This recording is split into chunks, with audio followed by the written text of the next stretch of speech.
Thank you, everyone.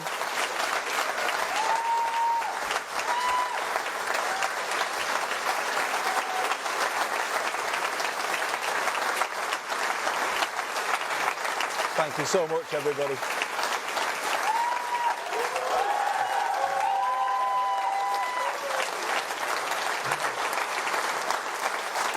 Thank you very much.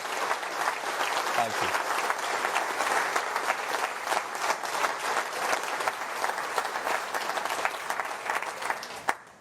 Thank you so much, friends. What a moment. And what backing you've given me. All our affiliated trade unions, all our socialist societies, 379 of our MPs, and I don't need to say commiserations to Catherine West, because she backed me too. Thanks, Catherine. All of them heard the call from the people of Makerfield on behalf of forgotten places everywhere up and down this country for a return of the Labour they once knew. And now we answer that call. We will be that version of Labour again. We are united today, as Holly said, as Lucy said and Shabana said, and thank you so much for your words. We are united, and we put the power that comes from that unity at the service of people and places who have been waiting too long for politics to let them hope again. And that's what we're going to do, everybody. We're going to give them hope back. This is a proud moment you have given me and my family today, and an emotional one. But it is one for which I am ready. I am ready. Ready to lead and to build on the foundation laid by one person more than any other. Under Keir Starmer's leadership, we went from our worst defeat to one of the best victories in our history. Keir put Labour back in a position to change people's lives, and that is what we have been doing these last 2 years. New rights for workers and for renters. NHS waiting lists falling for the first time in years. In fact, since I was Health Secretary, I think, so well done, Wes. Rail back under public control. Britain's reputation rebuilt on the world stage. And as Lucy said, just this week, the biggest rebalancing of the scales of justice this country has ever seen. Today we thank Keir for his service to our party and to our country.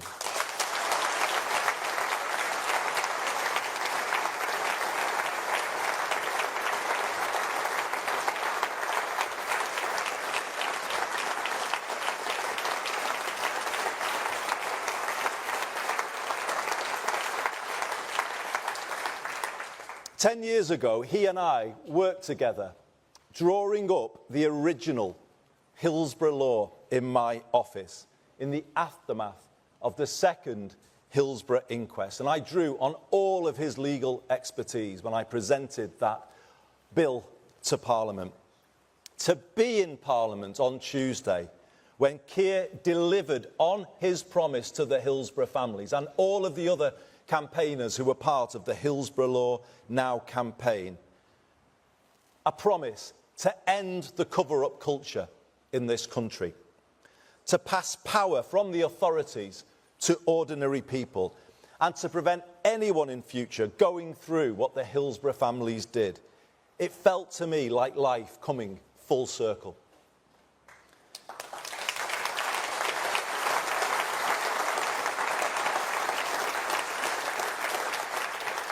My journey to this stage today began in earnest at Anfield in April 2009.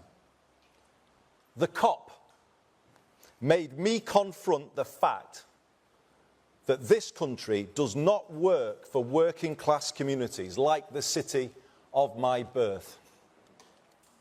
In fact, it's worse. It turned its back on them. Political power was used viciously against them to protect vested interests. Economic power cruelly stripped with the deindustrialization of the 1980s, as it was against so many places up and down the land. And let us never forget, these are the very same places that built this labour movement, this trade union movement where we are today, Paul. Those are the places, but they were the places that were done down. This labour movement, the trade union movement, was forged in the steelworks and ironworks of Sheffield, Scunthorpe, Port Talbot and Teesside, in the coalfields of South Wales, Central Scotland, Nottinghamshire, Derbyshire, Yorkshire and Lancashire, in the mills across the Pennines, west and east, in the shipyards on the Clyde and on the Tyne, and in the dockyards of Liverpool and here in London. The people of these proud places made labour. But we have to ask ourselves, just as I had to ask myself at Anfield that day, have we been good enough for them? Change starts with honesty. We must recognise that this generation of politicians, myself included, have failed to challenge a political culture and an economic model that simply doesn't work well enough for ordinary people. 4 decades of the neoliberalism that began in the 1980s have not been kind to the places that built our party, nor to the communities across the UK in rural and coastal areas. So we pledge today to them to be better. And as I accept the honour of leading this party forward, I will tell you about 5 things I will do to make us so, to make us better. First, I will work relentlessly to build a culture of one Labour team, because change starts with us.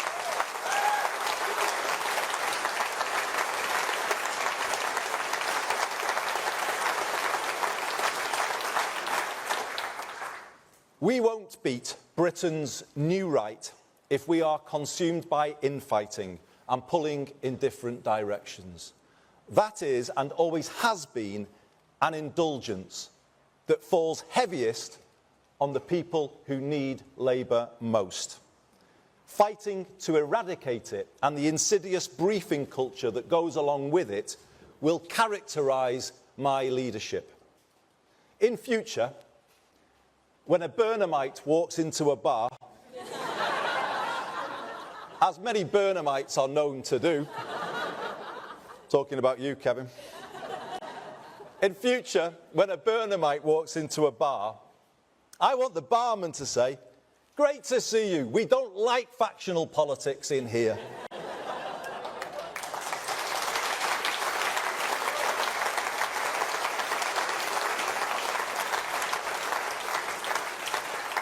Now, you might know, and your reaction suggests so, there's a different version of that joke told by people who put internal politics before anything else. But here's the truth.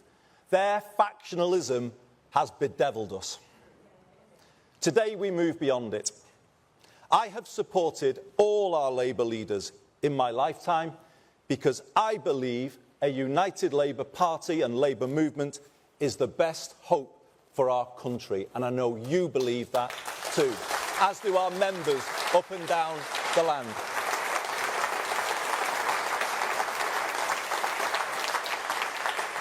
And I will lead this party in that spirit, not seeking to suspend or punish members who have principled views that may be different from mine, but building unity by respecting all shades of opinion. And contrary to what you may keep on reading, I haven't made any decisions yet about who will be in that top team, but I will soon. And when I have, you will see it reflects all parts of our party, all communities, and it will reflect your own place within this great party of ours. A stronger, more united Labour Party lifting up a stronger and more united Britain. And this brings me to my second change. I will work to build a new politics. The country is crying out for it. We might enjoy the point scoring against others. The public don't. How can politicians point fingers when living standards are falling and politics as a whole isn't working for them? It infuriates them and makes them switch off. In Makerfield, I decided to make a break with this. I said we hadn't been good enough. I told people what I would do to fix it. You know what? People started to listen again. They gave us a fair hearing, as the great British public always do. And then another chance. But let's be honest, everybody, this is a last chance to change, and we must take it together, united together.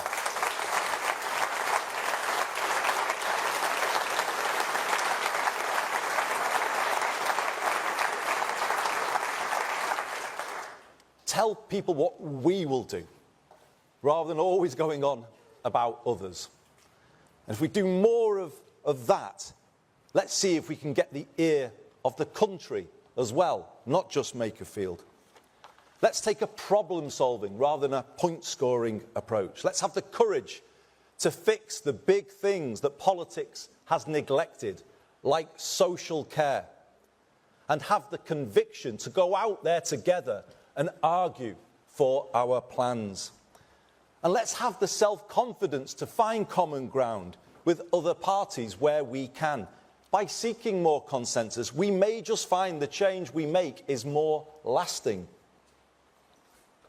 We may find our political discourse in this country becomes that little bit less toxic, and we should be working to achieve that too. And the turbulence of the last decade may not quite feel as so inevitable as it does today.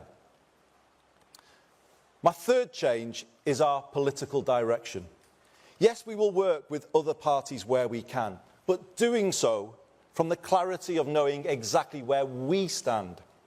As your leader, I will set a direction that is distinctively Labour.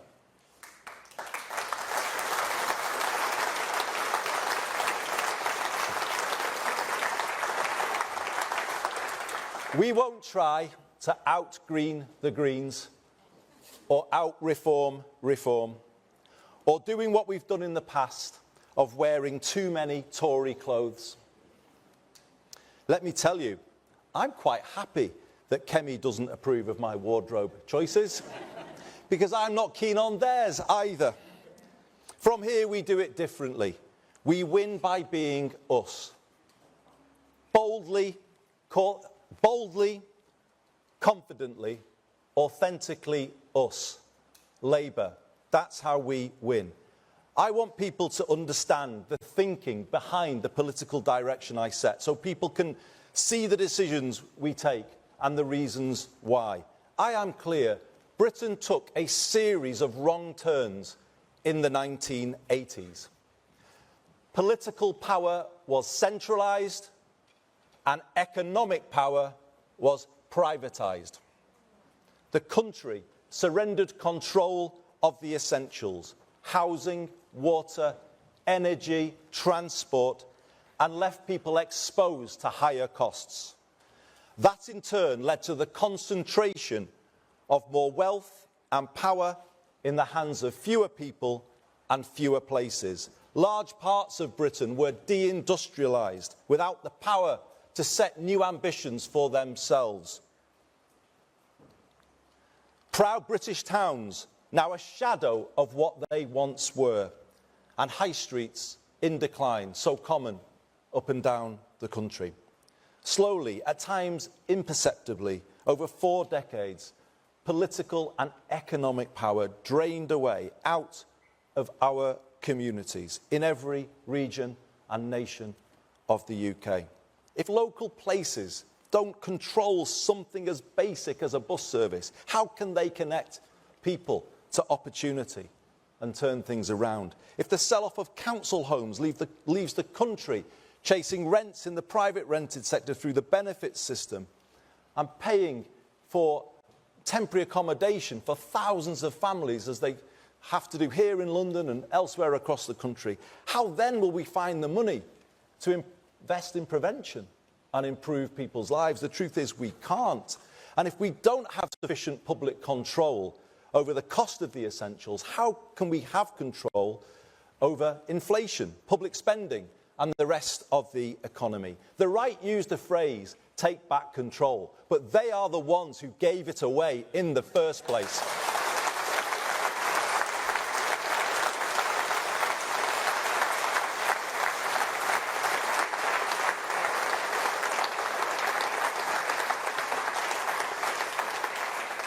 If we want an economy and a country that works for all people and places, which to me should always be at the very core of Labourism, then it requires a new path to the one we've been on for the last 40 years. The government I lead will confidently lay that path out starting next week. And that is why this change today is the most significant change moment in our politics for 40 years. It will take us to a country where life is more affordable and all people and places are lifted from where they are now. And conference, this is my fourth commitment to you. I mean it when I say all places. I will be a leader for the North, the South, the East and the West, for Scotland, Wales and for Northern Ireland.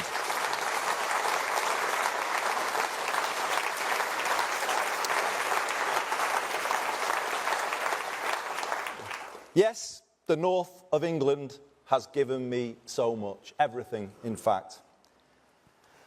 And in return, I have sought to give it the strongest voice I could. That was my job. But now I do the same for everywhere. Because I see the same challenges everywhere I look. The same challenges can be found in the southwest as the northwest, or in East Anglia as the northeast. And this is the moment to speak for all parts of the country and unite people in a common cause. I love every part of this country. I love all the different accents, all of the different traditions, some of the football clubs. But no, I love every part of it. But I also know they can all be more than they are. And that's what kind of drives me in politics, the kind of feeling that they should be more than they are. The feeling that kids shouldn't have to leave those places, those proud places, to get on in life.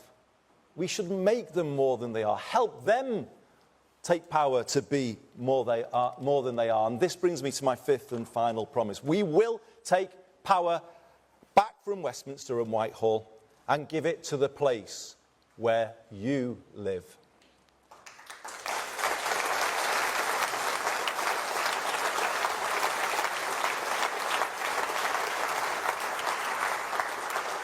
More power over life's essentials so you can make them work better and more affordable for people, just as my good friend Steve Rotherham is doing today as we are here meeting at the TUC in London. He is at a meeting, chairing a meeting of the Liverpool City Region Combined Authority, and he is presenting to that meeting a plan to put the entire Merseyrail network back in public ownership by 2028.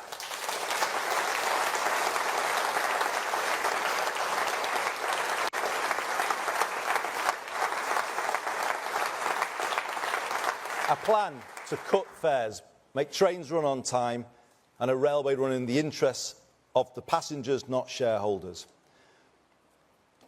We want to give your area more power to build the council and social homes that you desperately need for those families I was talking about a moment ago. More power to improve your high street, backing local businesses, such as the pubs and the shops that bring them to life. And make no mistake, everybody, I will be a pro-business leader of the Labour Party, as I was a pro-business mayor of Greater Manchester. We turn places round together, and that is the way we ran in Manchester, and we will take to the whole country. And as part of that, more power to reindustrialise and to build an education system based on parity between academic and technical education, to give every young person growing up in different parts of the country a path in life to university or to a work placement, to apprenticeship and into a good job. Hope for every young person is what we are going to be about. And this is it. When you add all of that together, a plan to give people more power, to bring back the hope we have all been missing too much, and people are looking for us to deliver, and we will. So, everybody, you're here and you're sharing this moment with me. Thank you so much for being with me. I've had a long journey through politics to get to this moment, as you all know, because so many of you in here and so many others watching this on television know what they did to help me along my way and knock me into shape as they needed to do.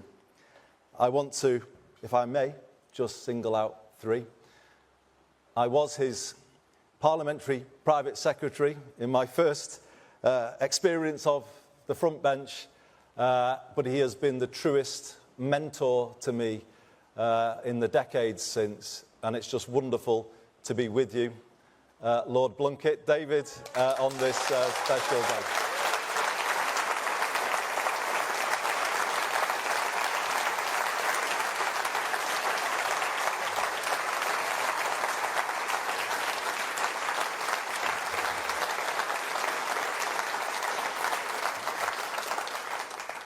I would say he taught me everything I know, but no, he did. And certainly not about football.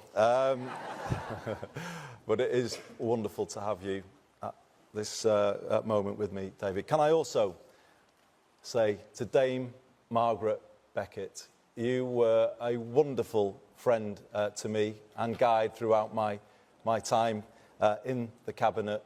You were always there for me to give me that nudge that I needed. And similarly, as with David, I am so proud, honoured that you are with us today.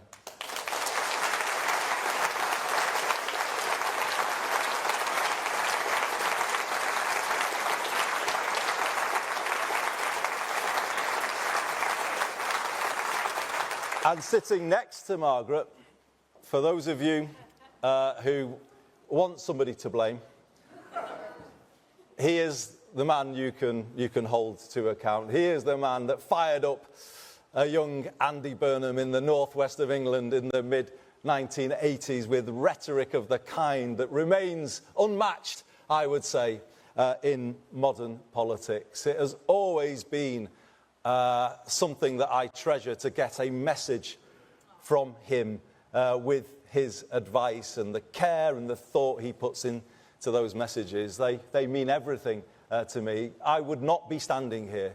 I would not have joined this great party of ours in 1985 had it not been for the legend that is Neil Kinnock. It's absolutely brilliant to have you with us today.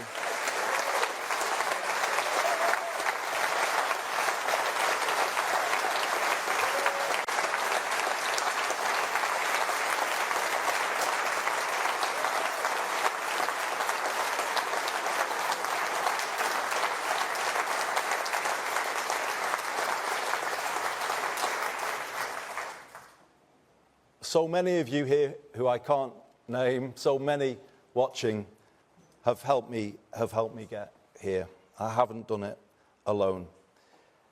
I haven't got everything right, and I'm sorry where I've fallen short.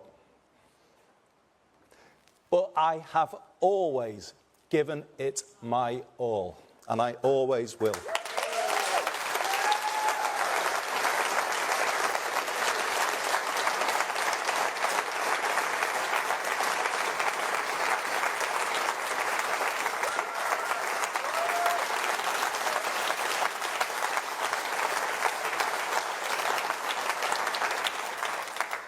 Truly, I've given this party everything I've had, but now it's done the same for me.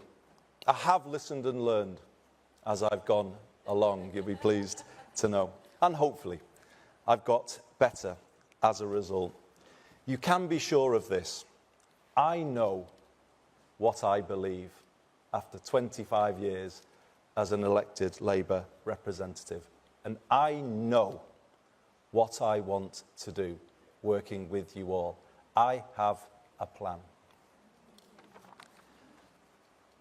And what I also want you to know is that I won't change. I have a style. It's my style.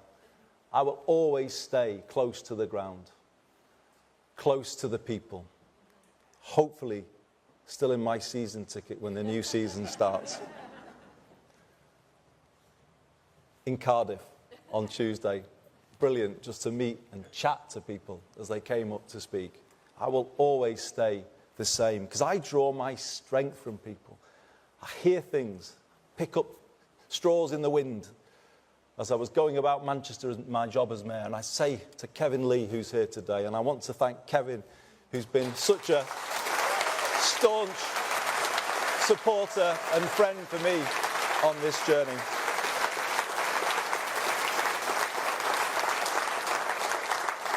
I would bring a little idea from Greg's or the pub or wherever, and he'd say, well, this is hardly from a think tank, and what am I meant to do with this? But that's how we did it, just to be close and listen, and that's what I'll do. I'll be out and about in August in all parts of the UK, definitely in the south, and I'm off to Gravesend later to show I'm for the south too.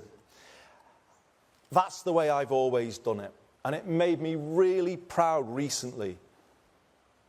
You might call it faint praise, but I took it as very serious praise. Someone said recently, Andy's all right. He's for us. I was so proud of that I made it my slogan in Bakerfield. I am for us, for all of us.